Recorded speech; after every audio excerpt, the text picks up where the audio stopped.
এবার মা আমেনার ঘর থেকে এমন সুঘ্রাণ বের হইছে, মক্কার মানুষেরা বলে কিরে আব্দুল্লাহ না ইন্তেকাল করছে? আব্দুল্লাহর ঘর থেকে যে সুঘ্রাণ আসতেছে, এই সুঘ্রাণটা কিসের সুঘ্রাণ? বলে রাহমাতাল লিল আলামিন নবী যখন দুনিয়াতে আসছে রে, নবী সাধারণ মানুষের মতো আসে নাই। সাধারণ সন্তান জন্ম নিলে গায়ে রক্ত লাগা থাকে, বিজল লাগা থাকে, আর রাহমাতাল লিল আলামিন নবীর শরীর মুবারকে পোশাক মুবারক পরা ছিল। নবীজির দেহ মুবারক তাইকা এমন মেশক আম্বরের গান বাইর হইছে, মক্কার অলি গলি সুঘ্রাণ হয়ে গেছে।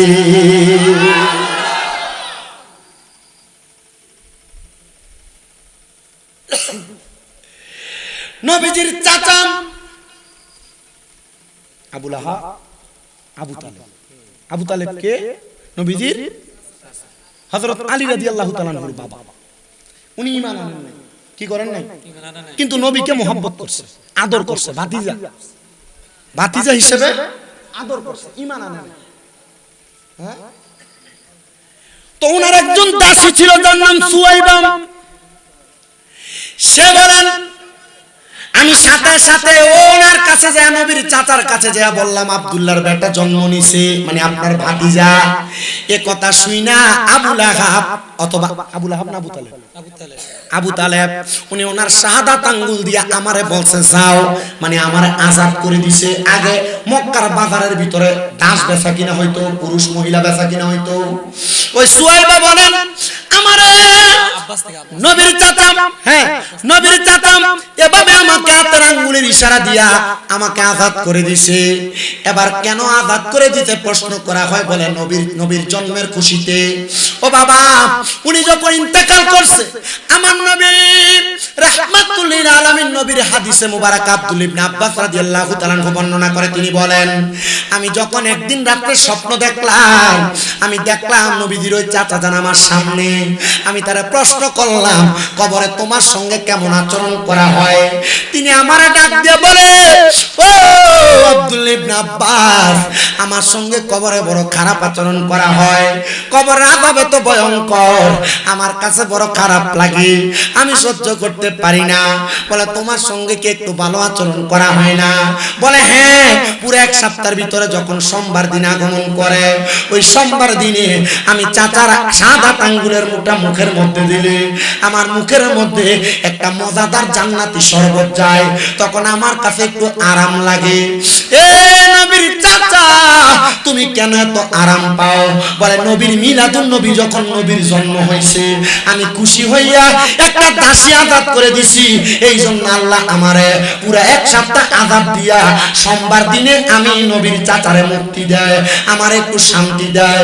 এ চাঁদপুরের হাজীগঞ্জের তারালিয়া বাইতুল মামুর ঈদগাহ এবং জামে মসজিদের মুসল্লিরা, আশেপাশে এলাকার মুরব্বীরা, যুবকেরা যদি নবীর চাচা ঈমান না আইনা নবীর আগমনে খুশি হইয়া আঙ্গুলের ইশারা দিয়া দাসী মুক্ত করে দেওয়ার কারণে কবরের ভিতরে একদিন আযাব মাফ চায়, আমরা সুন্নিরা যদি নবীর আগমনে মিলাদুন নবীর মাহফিল সাজায়, আমার আল্লাহ তাআলা আমাদেরকে মরার পরে জান্নাতে দিতে পারে কি পারে না?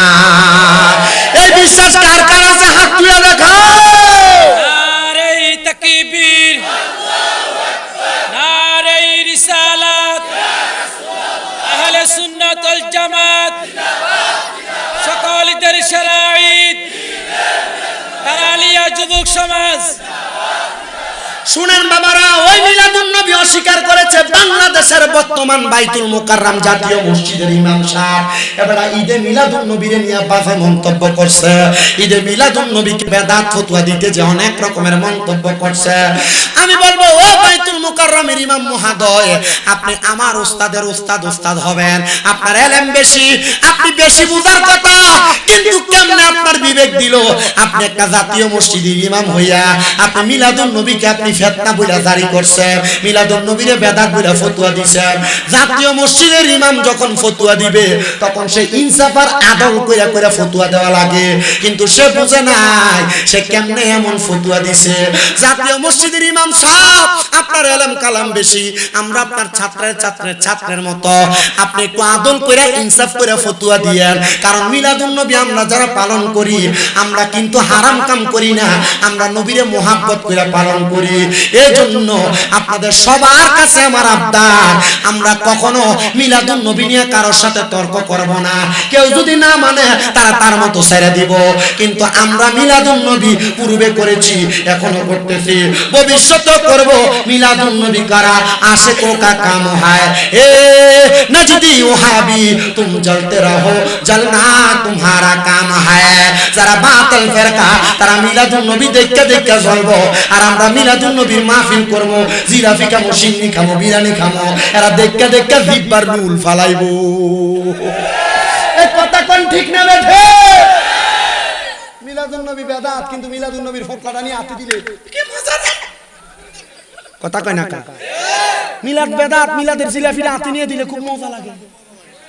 কথা কয় না কা? এই মিলাদুন নবীর মাহফিল আজকে এই তারালি এলাকায় হচ্ছে, আপনারা খুশি না বেজার? আগামী বছর হোক, আমরা চাইতে চাই না। একজন মানুষ দ্বারা বলবেন হুজুর আগামী বছরে মিলাদুন নবীর মাহফিলে তাবারুক করতে যে গরুর গোশতটা লাগে আমি দিয়ে দিব। 1 মণ হলো সর্বনি, 1 মণ আরো কম হলো 20 কেজি গোশত দিবেন। হুজুর আমার মা নাই, আমার মা কবরে, আমার বাবা নাই, আমার বাবা কবরে, হুজুর আমার মা বাবার জন্য আল্লাহ কবরে জান্নাতের খানা দেয়, হুজুর আমি এই মাহফিলের তাবারুকের জন্য 20 কেজি গরুর গোশত দিব। একজন সন্তান হাত বাড়ায় বলবেন আপনার মা বাপ মরে গেছে, মা বাপ যদি বাইসে থাকতো, মা বাপকে 1 বছরে আপনি 20 কেজি গোশত খাওয়ান লাগতো না? একটা সন্তান হাতটা বাড়ায় বলবেন হুজুর আমি 20 কেজি গোশত দান করব আগামী বছর। কে দিবেন?